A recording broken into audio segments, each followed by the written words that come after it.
Welcome back to another home brew storage solution. This one is for Mansions of Madness, as you can see. And this one comes by request of one of our viewers who had been watching my Gloomhaven storage solution video and posted a comment, hey, you should do something like this for Mansions of Madness. And it just so happens that I had received this game for Christmas and had not even cut into it yet, had not even checked it out, but I said, sure, I'll give it a shot. So I went ahead and got familiar with the game. I played it a couple times and figured out what works best to get everything back in the box and to get everything out on the table relatively quickly to play a game. So this is very simple, very straightforward solution that helps you get Mansions of Madness onto the table, and this honestly cost around $5, certainly less than 10. Everything came from Michael's, and if you know Michael's, they have a 40% off coupon almost every week in the paper. If not, look it up on the web and you can scroll down and find one on your phone. That's what I do. So here we go. Mansions of Madness storage solution. Again, this is, all for under $10. So we've got the instruction manual sitting on top. That's pretty straightforward. And then this may look unorganized here, but it is actually very easy to pull out. I actually have some clear bases that I plan on rebasing my miniatures because I can't stand these. So these bases just are sitting in this bag. For right now, I could take them out if I needed the room. These two guys sit over here, and they do stick up a little higher than this plane, but not to the point that the box lid crushes them. So as long as you put these two main instruction manuals in like this, then they don't bother them. The only thing that would sit on top of them is this one flimsy little sheet of paper. But the box still closes all the way. These guys don't get crushed. I'm not planning on basing these guys because they sit up just fine on their own. So hopefully someday I'll get them painted and then they'll just hang out standing on the side. But they just lay there on top.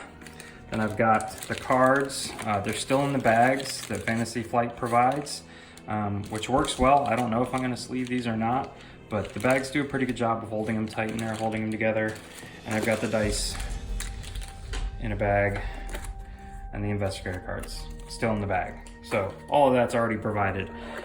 Here are the two large bases that are just slid in there. Again, I may just get rid of them. And then here is a box. Again, this came from Michael's. This is in the kind of bead, make your own jewelry section. This is the exact same box that I used in my Mage Knight storage solution for the Mage Knight Ultimate Edition. So if you've seen that video, it's the exact same box. I will include a link below. This space right here is about 7 1/4 by 11 1/2. And this box is about 7 by 10 1/2. So it's easy to pull it out. And what I have done is some of the monsters are doubled up, but only the small ones. But basically everybody is in here with their little tokens. So if I need to be reminded of their stats, I can pull the token out. But otherwise, for right now, until I actually paint these guys and get them on their clear acrylic bases, I can just pull a base out of this bag, slap them on there.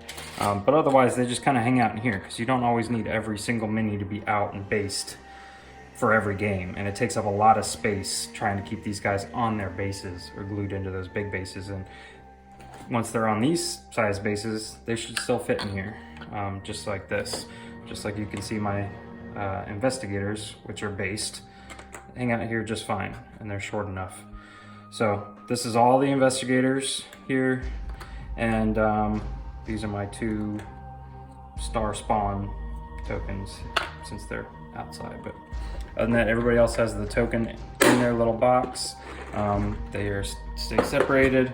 And then this is all of the tiles. You can see I've got the big ones on the bottom. But for the most part, this is just all the tiles stacked neatly on the bottom. Everything fits nice and snug.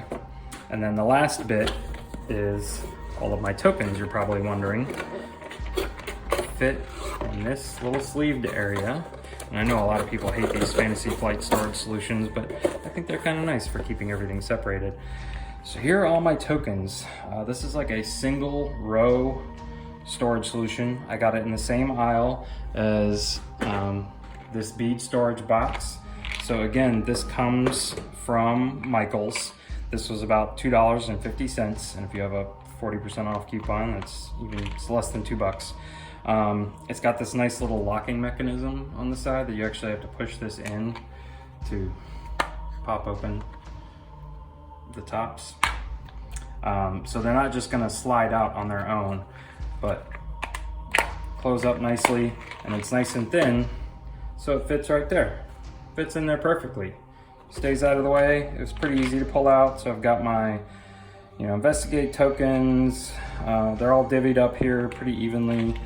These are all the fires in here, and these are all like the scenery you put on top of the walls, the pictures and the doors, and yeah, so everything fits in here nicely, and I just pop all these open when I'm getting ready to play, and it just sits off to the side like that, and I just pull my tokens out, throw them on the board. When I'm done, throw them back in there. I don't have this pile of tokens sitting off to the side that I have to gather up and put back in a bag at the end. And again, it just fits underneath that little section of the Fantasy Flight provided divider. So that's it, guys. I will make sure I include some links below. If you have any questions, though, leave them in the comment section, and I'll get back to you as soon as possible. Again, all this was around $5 at Michael's. It's really just these two things, this guy and that guy. That's it. You throw everything in here, it fits all back in the box perfectly, and there you go. Thanks.